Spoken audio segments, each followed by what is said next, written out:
demanding 5% reservation for the Desi Muslims of the Plain Belt from the general pool. TMC MLA from Rajabala constituency, Dr. M. Rahman Kazi, submitted a suggestion to the expert committee on reservation.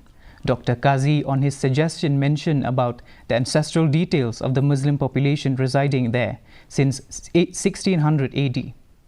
Regarding Khasi Hills demanding more shares on reservation and Garo Hills demanding status quo, he said that this can be done without affecting the reservation quota of the Khasi, Jantia and Garo communities.